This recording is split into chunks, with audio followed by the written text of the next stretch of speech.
Podcast série Les réseaux pédocriminels n'existe pas. Round 35, le réseau Vilnius.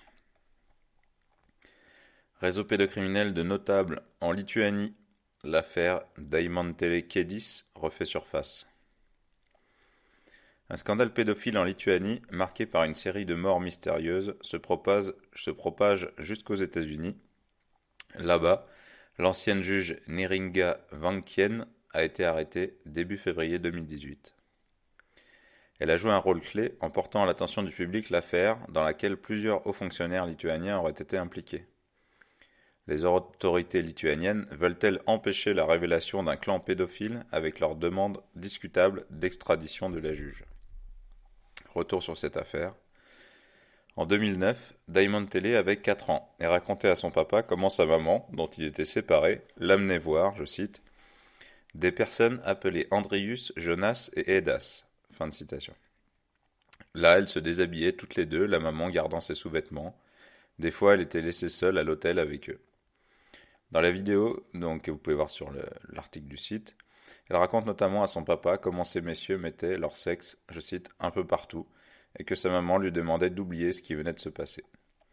Son père, Drasius Kedis, accusa son ex-femme, Laima Stankunaite, d'avoir ainsi touché 1000 euros par passe en prostituant leur fille tous les week-ends. Ces violeurs, pour l'interrogation, eh bien, un juge et 2 magistrats. Saisi en 2009, la justice lituanienne s'est finalement retournée contre Drasius Kedis, accusé de calomnie, évidemment. Il avait alors envoyé à de nombreuses personnalités politiques et journalistes une autre vidéo qu'il avait aussi publiée sur Internet afin de dénoncer le scandale.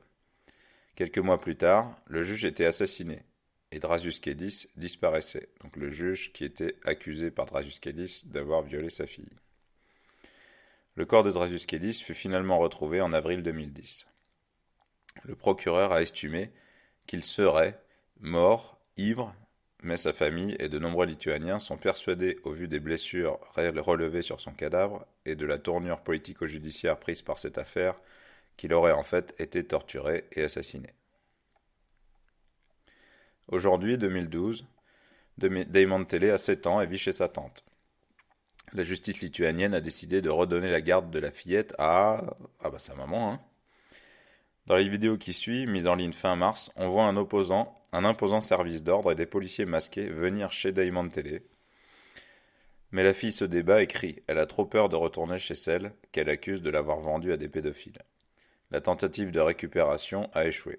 De nombreux Lituaniens campent en effet 24 heures sur 24 autour de la maison de Daimantele où Daimantele s'est réfugié, afin d'empêcher la police de la rendre à sa maman, qui aurait reçu de nombreuses menaces de mort, qui accuse sa fille d'être victime d'un lavage de cerveau, et que la justice lituanienne aurait prévu d'expatrier lorsqu'elle aura récupéré Daimantele afin de les protéger. Les manifestants qui campaient 24 heures sur 24 autour de la maison, où avait trouvé le refuge la petite fille, qui avait accusé sa maman de l'avoir prostituée, n'ont finalement pas pu, dans une deuxième tentative, réussir à empêcher des dizaines de policiers anti-émeutes de venir l'exfiltrer de force et contre sa volonté pour la rendre à sa maman.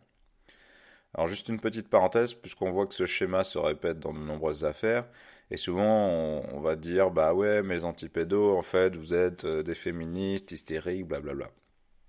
Bon là, vous voyez que le schéma est exactement le même, et ça ne change absolument rien que ça soit effectivement pour une fois la mère en fait qui soit accusée de prostituer son enfant et d'être dans un réseau pédophile, ou du moins d'être utilisé par ce réseau, et que ça soit le père qui soit protecteur. Alors effectivement, la plupart du temps, vu qu'il y a 98% d'hommes pédophiles sur des fillettes, effectivement, on a plutôt tendance à être dans ce sens-là. C'est plutôt la maman qui est protectrice et qui doit se débrouiller pour prendre entre guillemets les armes toute seule, judiciaires ou autres, pour faire face et faire entendre la parole de ses enfants. Mais vous voyez, dans ce cas-là, c'est inversé, ça ne change absolument rien, évidemment. Reprenons. Daimantele Kedis avait 5 ans lorsqu'elle raconta à son papa comment sa maman, dont elle était séparée, l'emmenait tous les week-ends voir ces messieurs qui mettaient donc leur sexe un peu tout partout. Mais la justice lituanienne refusa d'interroger des suspects, préférant accuser le père donc d'avoir rendu public sur le net cette sordide affaire et donc l'accuser de diffamation et de calomnie. Dans une autre vidéo datée du 17 mai 2012, on voit donc plusieurs dizaines de policiers expulser un par un les manifestants faisant le piquet de grève autour de la maison afin d'empêcher la police de venir embarquer l'enfant. D'autres partent les yeux embués par les gaz lacrymogènes dont ils ont été aspergés. Un escadron de policiers anti-émeutes en tenue de Robocop arrive ensuite en renfort afin de repousser les manifestants expulsés et de faciliter l'extraction de ceux qui protègent encore la maison et donc l'enfant. Donc là, on peut quand même se poser la question, enfin, imaginer la scène, quoi. Donc c'est entre guillemets, un conflit de garde parentale, si on veut, quoi. Donc c'est voilà, on va dire, si on prend du recul, hein, voilà, c'est la ZEU, voilà, un papa qui veut pas rendre à sa maman, non-représentation d'enfant.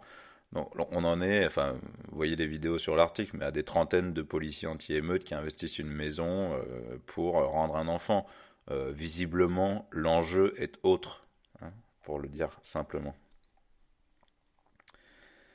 Pendant ce temps-là, à l'intérieur de la maison, les représentants des services de protection de l'enfance, entourés de policiers, tentaient d'expliquer à la petite fille que ce n'était pas de sa faute, qu'un jour, quand elle sera adulte, elle aura le droit de décider où et avec qui habiter, mais que pour le moment, elle devait retourner vivre avec sa maman, et ce, à quoi la petite fille répondait obstinément qu'elle voulait rester vivre chez sa tante et ses grands-parents, et qu'elle refusait de partir.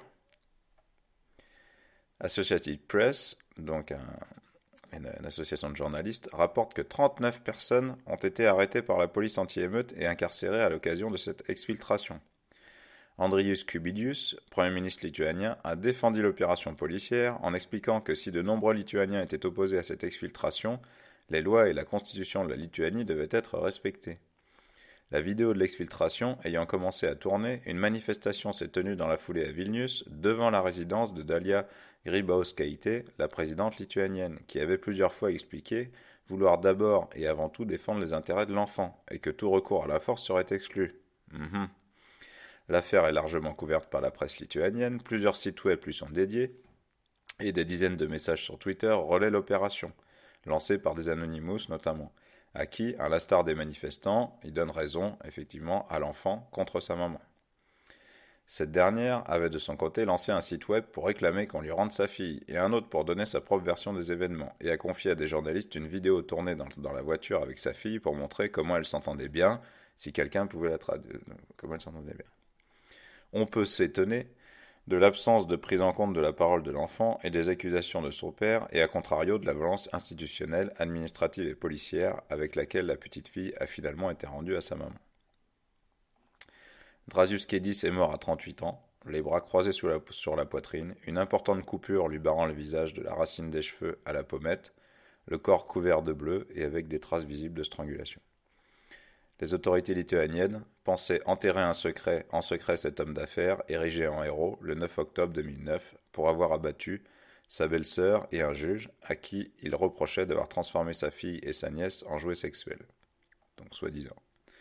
Cela n'a pas été possible parce que la sœur de Dražius Kedis le recherchait dans toutes les morgues et l'a retrouvé dans un casier anonyme. Dražius Kedis a été retrouvé le 17 avril 2010 à seulement 30 km de chez lui. Le procureur en charge du dossier n'a curieusement relevé aucune trace de violence et conclut à une mort naturelle.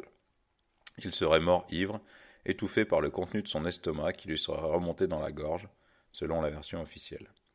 Tout le peuple lituanien croit à un meurtre. Un meurtre très commode pour limiter les procédures sur les violations du droit international qui mènent les gens à des actes désespérés. Alors effectivement, dans ce genre d'affaires de conflit parental, si l'un des deux parents meurt, eh bien la garde revient automatiquement à l'autre et puis toutes les mesures, les litiges s'arrêtent. Donc effectivement, c'est une manière plus ou moins quand même très brutale de faire cesser le litige, on va dire. Dražius Kedis reprochait à la justice lituanienne et à des services sociaux et aux organismes de protection de l'enfance d'avoir nié la situation de danger pour sa fille de 4 ans durant plus d'une année. Il avait donc publié le tout sur Internet, et sa fille notamment des témoignages qui expliquaient en détail la manière dont sa mère lui louait à des personnalités locales, dont un juge, en lui disant de leur demander plus de sexe. L'enfant a accusé sa maternelle, donc sa mère, de complicité, et de louer sa propre fille aussi, donc sa grand-mère maternelle, pardon. La violation grave et persistante des droits fondamentaux de ses enfants, conjoints à un meurtre spectaculaire, avait suscité des manifestations dans toute la Lituanie suite à cela. La nouvelle a largement été censurée dans les pays qui font usage de ces pratiques pour maintenir la stabilité de leur gouvernement. 5000 personnes sont venues rendre un dernier hommage à Drasus Kedis le 24 avril lors de son enterrement. La presse francophone n'a parlé de vieux dossiers que de vieux dossiers de curés pédophiles, donc notamment en ce moment la fameuse commission Sauvé, ce qui est très bien, mais faisons une commission Sauvé dans l'éducation nationale, par exemple. Voyons un petit peu comment ça marche dans d'autres domaines, évidemment. Vous vous doutez bien que les pédophiles sont toujours autour des enfants, et pas que dans les églises. Donc pour mieux cacher, évidemment, le sujet brûlant. Le 26 avril, la Fondation Princesse de Croix et Massimo Lancellotti présentaient en effet une pétition sur ces pratiques qui ont été opérées à travers l'Union européenne dans le cadre de 88 539 dossiers connexes au réseau pédocriminel de Zandvoort, par exemple.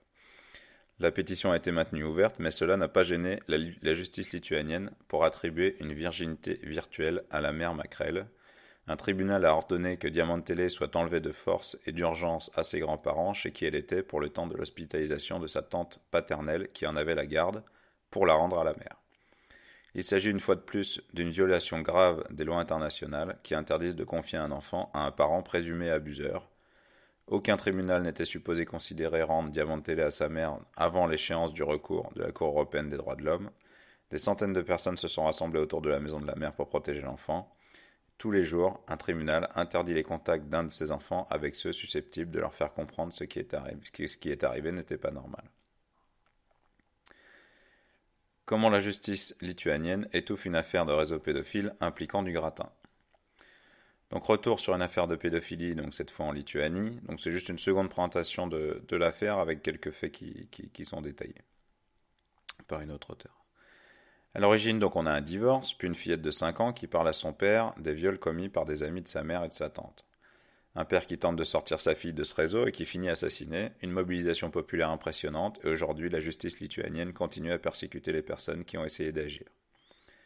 D'une affaire de réseau pédophile au conflit parental, en 2008, plusieurs années après la séparation de Drasus Kedis et de la mère, la petite de 5 ans explique à son père que sa mère l'emmène voir des messieurs qu'il a des amis et mettent leur sexe tout partout.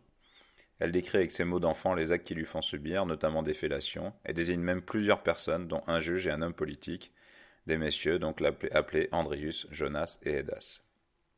Elle a dit que cela se passait chez sa mère, ou bien dans des hôtels, ou encore au domicile des types, et qu'il remettait de l'argent à la maman. Le père porte plainte en novembre 2008 contre la mère et contre le juge, mais évidemment, il n'y a pour ainsi dire pas d'enquête et les dossiers sont classés. C'est là qu'il diffuse donc les vidéos sur le web de sa fille qui raconte et qui mime ce qu'il se passe pour que chacun puisse juger par lui-même. Et il en appelle à l'opinion publique. Selon Kedis, la mère touchait 1000 € par passe de sa fille. La justice s'en prend alors à lui pour calomnie. C'est vraiment un truc classique et habituel, c'est-à-dire que c'est souvent le parent qui dénonce, qui se retrouve au tribunal pour diffamation et calomnie, et il faut d'abord s'en sortir avec ça, pour peut-être arriver un jour à avoir une action en justice pour les faits. En gros, on l'a accusé d'avoir inventé tout cela dans le cadre d'un conflit parental. Donc un soi-disant syndrome d'aliénation parentale, mais cette fois-ci retourné, utilisé contre le père, puisque c'est lui qui protège, comme quoi ce n'est pas du tout quelque chose de féministe, puisque c'est utilisé contre le protecteur, que ce soit le père ou la mère. En octobre 2009, la juge désignée par la petite, donc Jonas Furmanavicius, est retrouvée assassinée devant chez lui, en pleine rue. 3 balles dans l'estomac, une dans la tête. Donc c'est plutôt la signature d'un contrat passé avec le milieu. Drasus Kedis disparaît exactement en même temps. Les médias et les autorités ont tenté de laisser penser que ce juge s'était fait liquider parce qu'il était intègre et travaillait sur des dossiers chauds. Le même jour, la tante maternelle de la petite, Violeta Narusevicienne, qu'elle avait désignée comme responsable des faits au même titre que sa mère, et qu'elle aurait fait le lien entre son ex et le réseau, et qui exploitait sa propre fille aussi, est également retrouvée assassinée par balle. Cette femme était stripteaseuse et son conjoint était un repris de justice condamné 14 fois. Détail croustillant, un Beretta enregistré au nom de Kedis aurait été retrouvé près de son corps. Évidemment, Kedis est officiellement soupçonné d'avoir commis ces assassinats, et peut-être même avec des complices. Mais il est permis d'en douter, tant ces 2 morts subites arrangent le réseau pédophile aux meilleures mamans en préservant l'omerta. En effet, les petites mains impliquées meurent. Au même moment, le père disparaît également et on lui fait porter le chapeau. Un classique. En tout cas, il est condamné pour ces 2 homicides. Les médias officiels étaient à l'unisson dans la diffusion de fausses informations, parfois carrément diffamatoires, pour détourner l'attention du fond de l'affaire, c'est-à-dire le réseau de VIP. Quelques mois plus tard, Andrius Usas, un autre type dénoncé par Kédis, est mort noyé dans 20 cm d'eau à la suite d'une sortie de route de son 4x4. La bonne blague, ça rappelle le ministre Boulin. Il était le seul à avoir été vaguement poursuivi par la justice, mais la procédure a été stoppée net avec sa mort. Usas, patron d'entreprise et assistant du président du Parlement Victoras Muntianas, avait été recommandé par quelqu'un des services sociaux à la maire de Diamantele. C'était en 2006 qu'elle avait cherché à obtenir la garde complète de sa fille, et Usas l'avait assistée devant les tribunaux, l'aidant ainsi à gagner sa procédure. À cette époque, elle disait à sa fille qu'elle ne reverrait plus son père et qu'elle finirait par l'oublier. La sœur de Kédis, Neringa Wenken, a cherché son frère dans toutes les morgues du pays et elle a fini par le retrouver en avril 2010 dans un casier anonyme. Le corps et le visage de Kédis portaient des marques de coups et de strangulation, mais la version officielle déclare qu'il s'agit d'une mort naturelle parce qu'il avait trop bu et se serait étouffé dans son vomi. À côté de lui, on aurait retrouvé l'arme qui a justement servi à tuer le juge, comme c'est pratique. À son enterrement, plus de 5000 personnes étaient présentes. La semaine suivante, un ami de Kédis, Albertas Zidius, rentre d'une année et demie passée en Grèce et est immédiatement arrêté, accusé d'avoir aidé Kédis pour les 2 meurtres par balle. Ce Zidius a déclaré qu'en Grèce, il avait été violemment attaqué par un groupe d'hommes qui parlaient le lituanien et dont il pense qu'il appartenait à la sécurité nationale du pays. Acharnement contre la victime et ceux qui ont dénoncé l'affaire. La sœur de Kédis, elle-même juge, a été sanctionnée pour avoir aidé son frère à rédiger des plaintes. Mais elle parvient à garder sa nièce avec elle jusqu'à une décision de justice en 2012 qui l'impose d'envoyer la fillette chez sa mère. À partir de là, des citoyens ont monté la garde pendant des mois autour de la maison pour empêcher une intervention de la police. En mars 2012, des centaines de personnes se sont regroupées dans le domicile de la fillette et de sa tante pour empêcher les flics de la récupérer et de la confier à sa mère, comme la justice l'avait décidé. La vidéo de cette opération tourne encore sur le web et a choqué de nombreux citoyens. La petite a toujours répété les mêmes choses lors des 3 auditions de la police. Elle a aussi passé 4 examens psychologiques et vu au total 10 experts à la demande de la justice. Mais les résultats n'ont jamais été communiqués. Et le médecin légiste qui a autopsié son père a conclu une mort naturelle, a été chargé de l'examiner elle pour repérer les traces d'abus. Mais quand il lui a demandé de se déshabiller, elle s'est mise à hurler et a été prise de panique, si bien que l'examen a été impossible. On notera aussi qu'un dispositif de protection a été mis en place, même après la mort de Kédis, autour de la mère de l'enfant et d'un politicien et homme d'affaires qui avait été désigné par Diamantele, le dénommé Andrius Usas.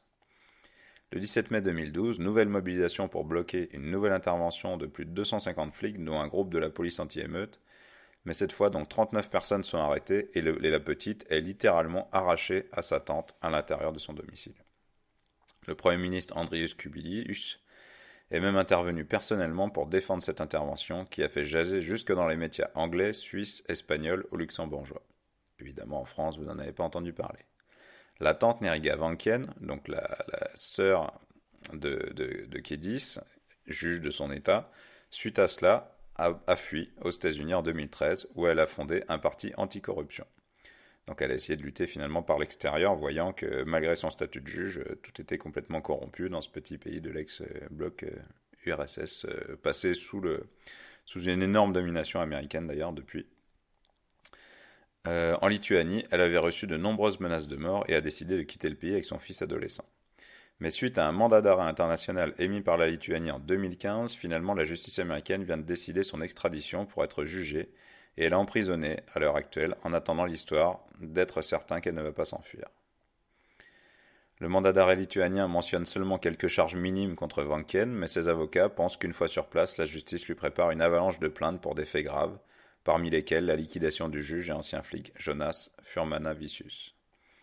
Selon le journal américain le Chicago Tribune, les avocats de Mme Wenken ont fait savoir qu'ils comptaient faire appel de la décision. Le membre du Congrès américain Christopher Smith a souligné dans un rapport que 10 des 14 charges présentées par la Lituanie dans la demande d'extradition de Mme Wenken avaient été rejetées par les États-Unis. Je cite, « Ces charges sont de matière à dissuader ceux qui prendraient le risque de s'attaquer en justice à ceux qui exploitent sexuellement les enfants », a-t-il déclaré. Fin de citation. Neringa Wenken se demande aussi si on ne va pas essayer de l'assassiner à son tour, une fois sur place. Par contre, il n'est évidemment pas à l'ordre du jour d'investiguer au sujet des accusations de Wenken et de la petite Diamantele.